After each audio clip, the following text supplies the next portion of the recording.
आप जैसे विद्वान के साथ बात होती थी। दिल्ली आपने कहा ना, मैं थोड़ा समझ में कम आती है।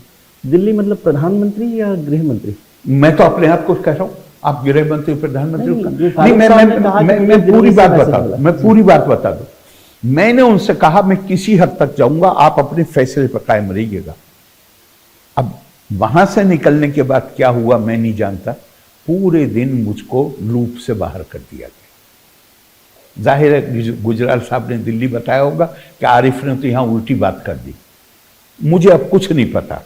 और दिन में मैं अपने मित्रों से मिल रहा हूं, घर पर गया किसी के लंच खाने, और बुढ़े कश्मीरियों ने मुझसे ये कहा, और उसकी बात कर रहा हूं मैं कि मूसा रजा ने जो किताब में अपनी लिखा है, बुढ़े कश्मीरियों ने कहा कि आरिफ साहब अगर लड़की को मिस हैंडल कर दिया, इन्होंने उसको छू भी लिया, कश्मीर में टेररिस्टों को दौड़ा दौड़ा के लोग मारेंगे। आप लोग इसकी फिक्र मत करिए, इनके दबाव में मत आइए। ये हर किसी ने दिन भर मुझसे कहा, लेकिन मुझे तो फिर लूप में ही नहीं रखा गया, मुझे अलग कर दिया गया।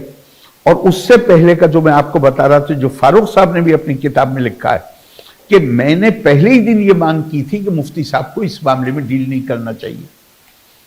अब शाम को मुझे पता चलता है 5 बजे के करीब की डील हो गई, टेररिस्ट को छोड़ दिया गया।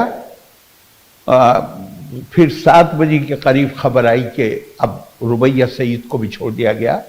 रात की फ्लाइट से हम वापस आ गए, और दिल्ली आने के बाद जो मुझे पता चला तो मैं आपको कह नहीं सकता कि मुझ पर कितना शौक था। मुझे जम्मू कश्मीर हाई कोर्ट में एक जज थे, नाम लेने में आपको यूं बुराई नहीं है कि नाम किताबों में लिखा हुआ है, मोतीलाल भट्ट। उनके ऊपर आरोप यह था राजीव जी के जमाने में कि वो जमात इस्लामी के हर टेररिस्ट को, या जो भी टेररिस्ट थे जिनको गिरफ्तार किया जाता था, वो उनको फौरन बेल दे देते थे।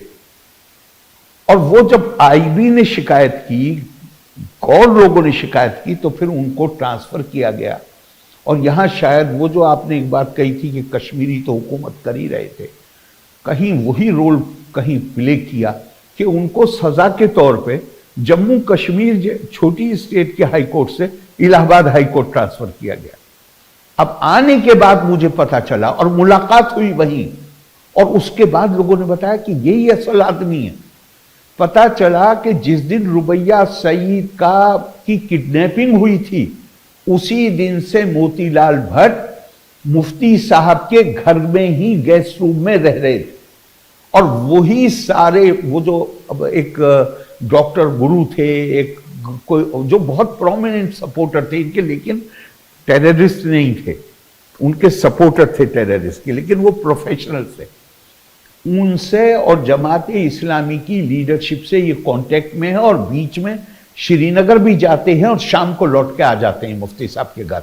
पता चला कि ये डील जो थी वो उन्होंने कराई थी। और इसमें जो सबसे महत्वपूर्ण बात है वो ये है कि इन किडनैप करने वालों में एक लड़का था जिसके बाप सेक्रेटेरिएट में काम करते थे।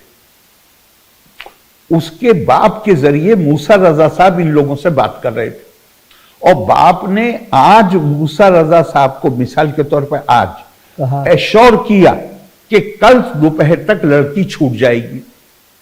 और रात में भागा हुआ आया मूसा रजा साहब के पास और कहा आपने तो मेरी जान खतरे में डलवा दी। क्यों? कहा मैं तो उनको छोड़ने के लिए उनसे बात कर ली थी, वो कह रहे हैं कि आप ऐसे ही छोड़ने की बात कर रहे हैं, हमें तो होम मिनिस्टर के हाथ से ऑफर आ रहा है।